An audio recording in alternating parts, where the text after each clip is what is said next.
We're not going to do the tasks? Nikki. By refusing to perform the tasks I'm requesting of you, it may be used against you. Call the lawyer. It may be used against you in court. No, I'm not doing this. Okay, so you're refusing to do the tasks? Yep. You understand that if by refusing to perform the tasks that I'm requesting of you, it can be used against you in court, and I have to base my arrest decision off the probable cause that I've already developed. Yes or no? I don't even know what that means. Okay. That means that I have to base my decision tonight. So either I can do this now, You can do the task now, or I have to base a decision off of everything I've seen so far. So what does that mean? If you base a decision, then what does that mean? It means either you go to jail or you don't. That's the decision. Well, I don't want to go to jail. Are you going to perform the tasks, yes or no? But what if I perform the task? What does that mean? That means you're going to perform the tasks. That's what that means. So what happens if I perform the task? We wanted to dispel any fears that you may be impaired. That's why we're asking you. That's why I'm asking. Based on what we've seen so far. Frankie, call your dad. No, you're talking to me. Are you going to perform the task, yes or no? What do I do? Okay, gentlemen, do me a favor, stay back there. Traffic 9, traffic 6. Can you be 51 over here for a second? Are you going to perform the task, yes or no? Okay. No. On December 7th, 2024, in Palm Beach County, Florida, a routine DUI investigation ended in arrest, and it raises 3 legal questions worth understanding before you ever get behind the wheel.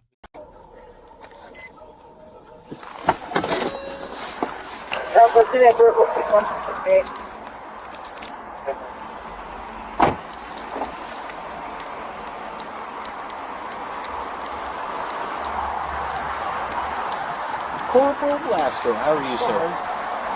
Yeah, she almost caused me. She just pulled in front of me. I was driving up on this right lane, and she just crossed over and boom. You know, I got my sinuses, so I can't smell things. Her eyes will look normal. Her eyes don't look normal? So her eyes look normal, but I can't smell if there's any alcohol in that. Okay.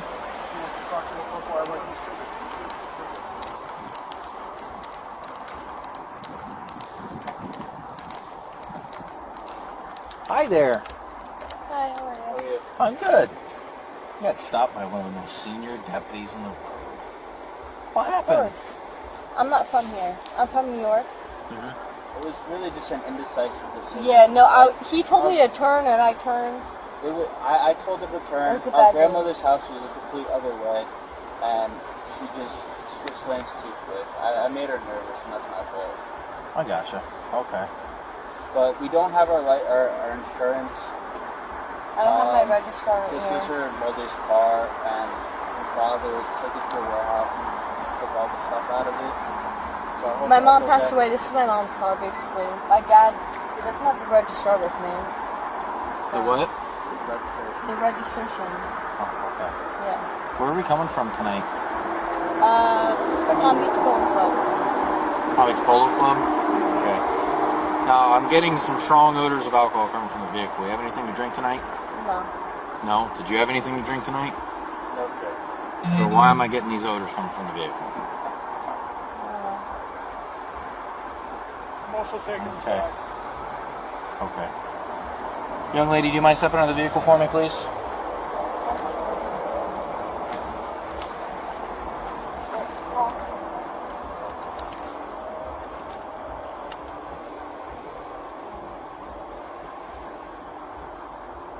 Okay. So I wasn't really asking. I was really just telling you I need you to step out of the vehicle. Thank you.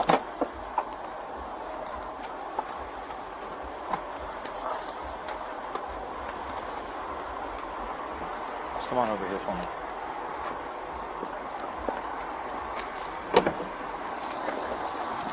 You come on over here for me. It's right here. Okay. Do you have another pair of shoes on or do you have another pair of shoes in the car that may be a little more comfortable for you, or? No, I don't. Okay. I can take them off. No, I'm just asking if they're uncomfortable. If you want to take them off, you're more than welcome to. I just know how difficult it is standing in high heels for a long time. Yeah, no, that's true. No, it's okay. Okay. So, like I said, I was getting odors of alcohol coming from the car. Sorry, that's a problem for me. Especially with how the corporal was explaining what happened with the traffic stop and all that, right? So, we're sober coming from Palm Beach Polo, right? Haven't had any drinks tonight? No? None at all? Not even one?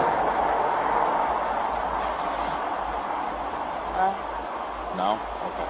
Do you have any medical conditions? Oh, No. How old are you? 23. 23? Okay. And are we diabetic? Do you know? No. Okay. Are you suffer from epilepsy or do you have seizures or anything like that? No? Okay. Do you want to take those off? Because I know it's uncomfortable. No, it's okay. Okay. Can you put your feet together for me, toes touching, heels touching? Mm-hmm. And then hands down by your side. Okay. Now I ask you to stay just like that and don't move until I instruct you to do otherwise, you understand? Alright. So, based off of everything I'm seeing, alright, you said your pupils are enormous right now, which, yes and no, it makes sense. But obviously mixed with the driving pattern and everything else that I'm seeing and smelling tonight, I'm going to ask that we conduct roadside field sobriety tests, okay? Alright. Do we have any problems with our eyes? No. No? Do you wear glasses or contacts? Nope. No. Any problems with your ears? No. No. You receive a bump on the head in the past 24 hours? No. No. Do you have any physical injuries or defects? Popped my knee out a couple times, that's it. When's the last time you popped your knee out? Last December. Last December, so a year ago? Yep. Okay. What do we do for work? I'm an esthetician. What is that? Facials, lasers. Okay. Beautified. Gotcha. Okay. Do you see the light I just put in front of you? The red light? Yep. Alright. What's going to happen is this red light's going to move from side to side. I'm going to ask you to follow it with your eyes and your eyes only, not moving your head. Do you understand? Just my eyes. Just your eyes. Okay?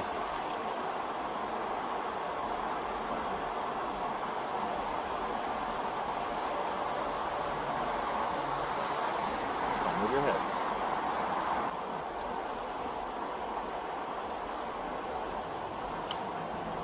Just keep looking at it.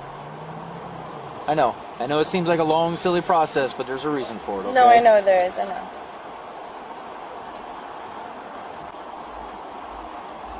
Okay. Stay right there, don't go anywhere, okay? Hey, Court. Yeah. Can I get you out, please? Can I get you out, please? Stay with her for a second. 79 Oxford Road.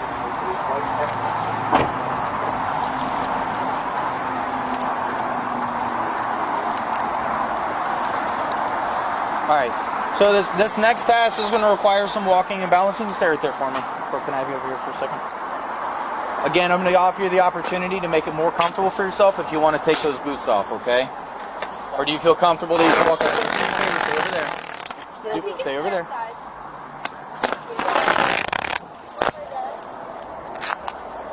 Go to the police station. No, you can take this out. Okay, you don't have to take it. Do me a favor.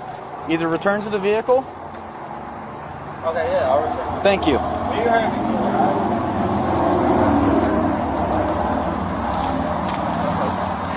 Thank you. Do you see the line that I just put down? Yeah, I saw it. What's the color of that line? Yellow. Alright. Do you know your left from your right? Yeah, I do. Can you show me your left? Can you show me your right? Left, right. Okay. Do you want to take those off or do you want to leave them on? No, leave them on. Okay. I'm going to ask you to put your left foot on the beginning of that yellow line for me. Okay. I'm going to ask you to put your right in front of your left, heel touching toe like so.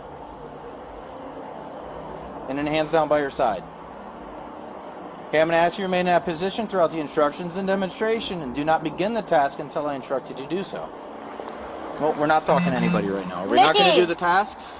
Nikki. By refusing to perform the tasks I'm requesting of you, it may Call be used against call you. the lawyer. It may be used against you in court. No, I'm not doing this. Okay, so you're refusing to do the tasks. Yep. You understand that if by refusing to perform the tasks that I'm requesting of you, it can be used against you in court, and I have to base my arrest decision off the probable cause that I've already developed. Yes or I no? don't even know what that means. Okay, that means that I have to base my decision So either I can tonight. do this now, You can or... you can do the task now, or I have to base a decision off of everything I've seen so far. So what does that mean? If you base a decision, then what does that mean? It means either you go to jail or you don't. That's the decision. Well, Are you I going don't want to go. I don't want to go to jail. Are you going to perform the tasks? Yes or no? But what if I perform the task? What does that mean? That means you're going to perform the tasks. That's what that means. So And then I what make a happens if decision. I We perform wanted the to task? dispel any fears that you may be impaired. That's why we're asking you That's that. why I'm Based asking. on what we've seen so Hey, far. Frankie, call your dad. No, you're talking to me. Are you going to perform the task? Yes or no? What do I do? Okay, gentlemen, do me a favor. Stay back there. Traffic 9, traffic 6. Can you be 51 over here for a second? Are you going to perform the task? Nope. Yes or no? Okay. No. So, I'm being placed you under arrest. Unlock your hands. Frankie, get a phone. Is there any chance he could No. park the car? We live No, right the here. car's getting towed. That's my cousin. He live right here though. The car's getting towed because the tag's illegal on it. I know, but it is private property. No, the tag is illegal. Tag's illegal. Go in this car right here. Go in this car over here. Frankie, call your dad. It's private. Routine's fine. Just need you 51 over here. DUI arrest. Sorry.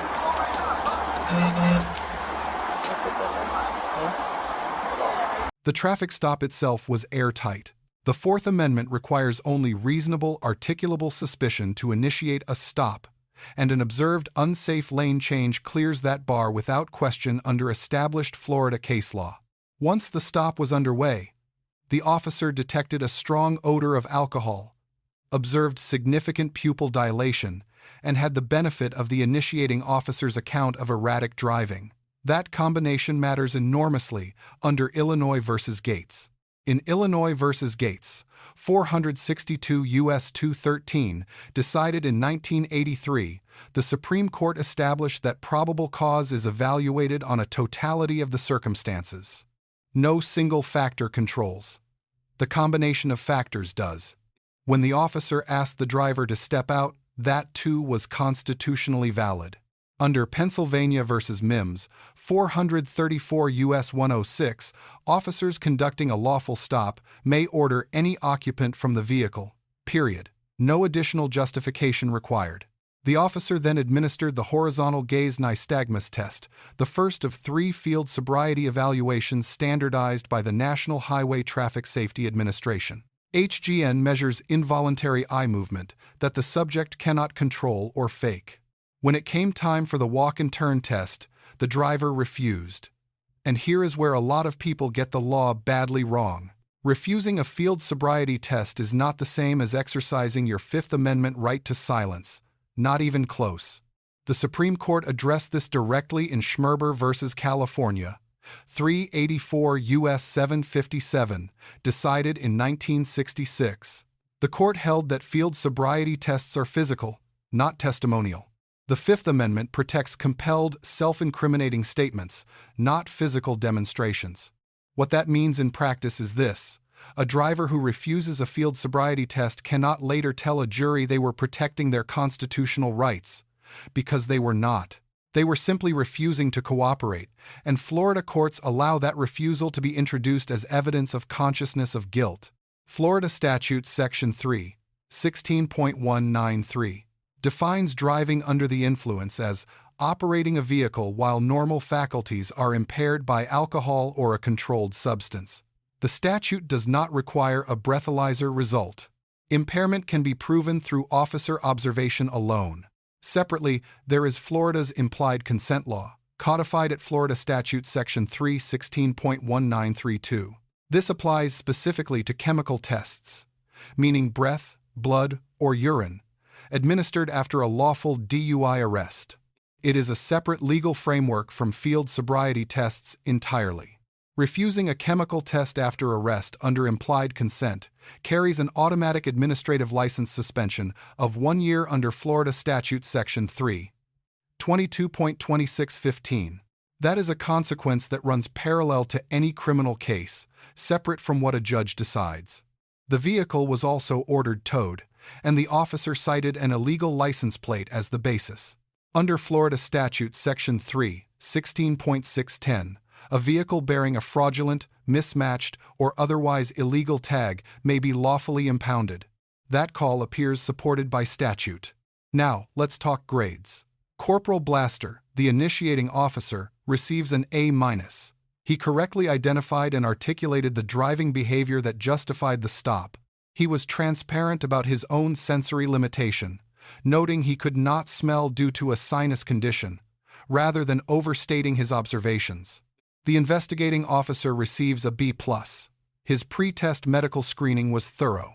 He documented the driver's prior knee injury, offered accommodations for her footwear, and his legal advisement regarding the consequences of FST refusal was accurate.